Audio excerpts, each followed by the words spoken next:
afternoon. Good afternoon, South Carolina. Good afternoon. Please have a seat. It is so good to be back. It is so good to be back. I want to thank Grace Fellowship Choir for lifting our hearts with your beautiful voices. And I just want to thank all of the leaders who are here for the work that you do every day. To Senator Devine, I thank you for that beautiful introduction, and most of all for your courageous leadership and, of course, all the history that you make every day. Can we please applaud Senator Devine for her work and her recent election? And to President Murphy and all the leaders of the South Carolina NAACP, thank you for welcoming me today. And of course, it is always an honor to be in the home state of Assistant Leader Jim Clyburn.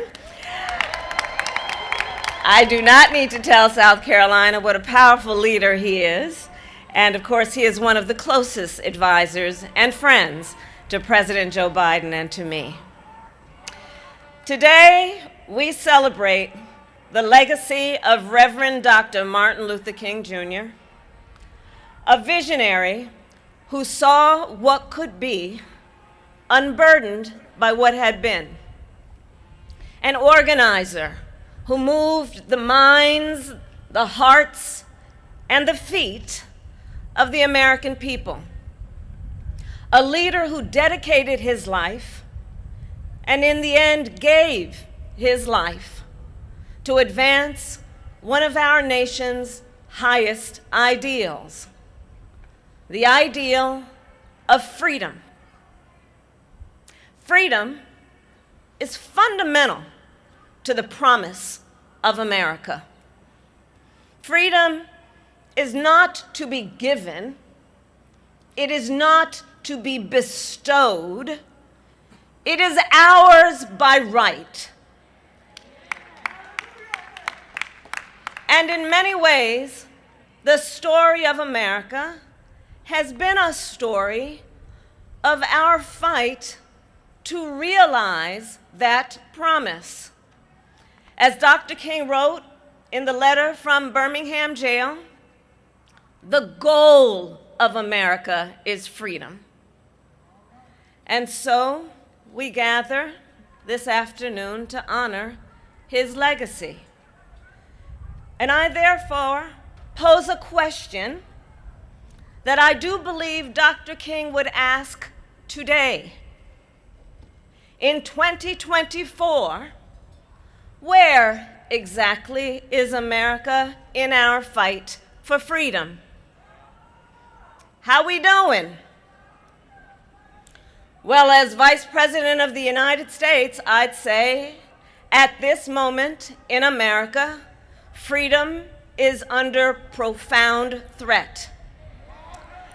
Today, in fact, we are witnessing a full-on attack on hard-fought, hard-won freedoms. Consider, in states across our nation, extremists attack the sacred freedom to vote. They pass laws to ban drop boxes, limit early voting, and restrict absentee ballots. In Georgia, extremists had the gall to pass a law to even make it illegal to simply offer food and water to people standing in line for hours to exercise their basic civic duty. I ask the friends, whatever happened to love thy neighbor? The hypocrisy abounds. And please note, the governor in Georgia signed that law on the 56th anniversary of the march from Selma to Montgomery. Today, in states across our nation, extremists propose and pass laws to attack a woman's freedom to make decisions about her own body. Laws that would even make no exception for rape and incest. And let us all agree, one does not have to abandon their faith and deeply held beliefs to agree the government should not be telling her what to do with her body. Freedom. Every person in our nation has a right to live safe and to live free from the horror of gun violence.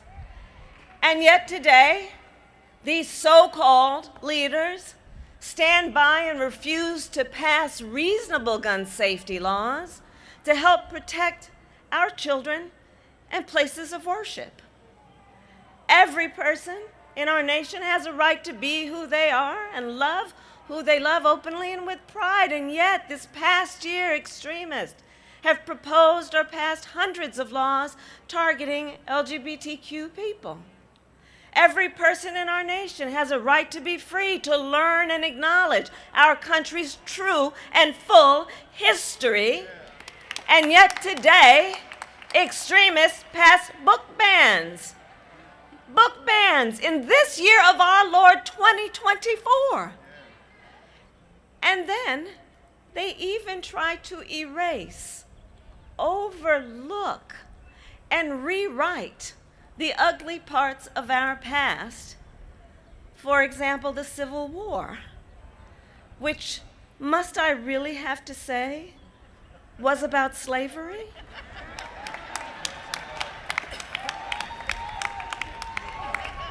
All the while, they tell our children that enslaved people benefited from slavery.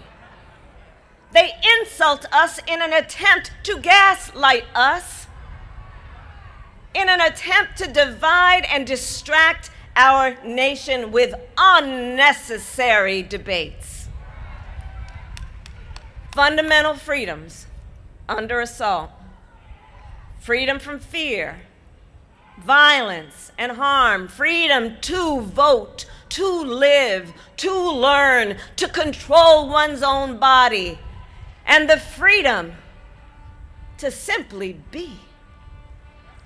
And understand the profound impact these attacks have had on the next generation of leaders. So many of our young leaders are here this afternoon. This past fall, I met with more than 15,000 young leaders in my Fight for Our Freedoms college tour, including at the College of Charleston. From our young leaders, I heard that the assault on freedoms, well, it's a lived experience. It's not just hypothetical. Think about it. During the height of their reproductive years, this generation has witnessed the highest court in our land, the Court of Thurgood, take a constitutional right that had been recognized from the people of America, from the women of America. This generation now has fewer rights than their mothers and grandmothers. That is not a hypothetical. That from kindergarten to 12th grade, this young generation has had to endure active shooter drills. Our children, who should be in a classroom fulfilling their God-given potential to explore the beauty of the world, and instead have to worry that someone might bust through their classroom door with a gun. And when students go to vote, they often have to wait in line for hours because of laws that intentionally make it more difficult for them to cast a ballot. It is not hypothetical. But even though our young leaders are clear-eyed about these challenges, I will share with you, they will not be discouraged. They will not be deterred. Standing on the shoulders of the generations who came before, our young leaders are prepared and ready for this fight, as are we. 6 decades ago, from the steps of the Lincoln Memorial, Dr. King spoke to our nation, to the thousands of Americans who had marched that day on Washington, and he spoke of what he called a promissory note, a check that had been signed to the American people in the Declaration of Independence and the United States Constitution. Dr. King's voice rang out when he, quote, said, "We refuse to believe that the Bank of Justice is bankrupt. So we've come to cash this check," he said, "a check that will give us upon demand the riches of freedom and the security of justice." And of course, less than a year later, because of the movement that Dr. King and so many other great American leaders helped to build and sustain, the Civil Rights Act of 1964 was signed, and in the decades since, inspired by the power and the purpose of that movement, together we have won many victories to make our nation more free, more equal, and more just. From the passage of the Voting Rights Act to, yes, Senator, to the appointment of the first black woman to serve on the highest court in our land.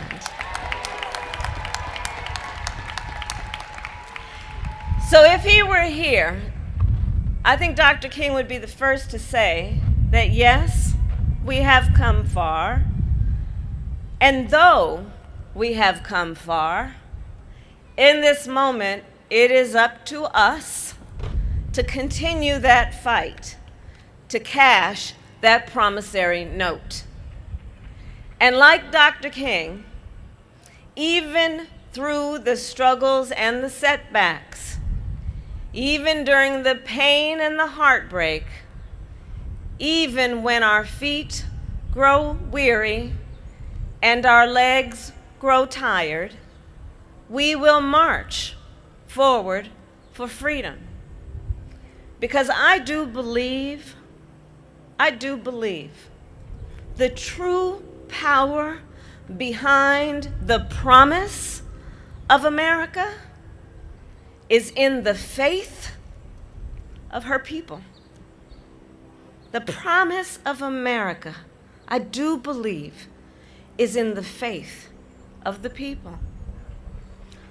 Our faith in the founding principles of our nation and our profound commitment to make those principles real.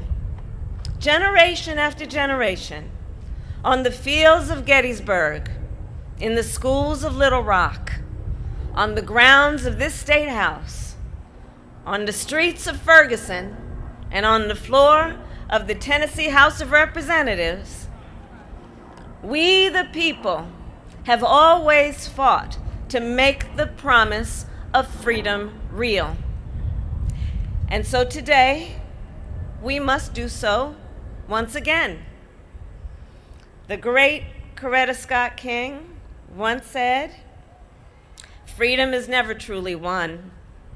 You earn it and win it in every generation." And at this moment in history, in the relay race of history, I say then, let us not throw up our hands, because it's time to roll up our sleeves. And we were born for a time such as this. And so with faith, with hope, and optimism, we will fight. And when we fight, we win. May God bless you, and may God bless the United States of America. Thank you.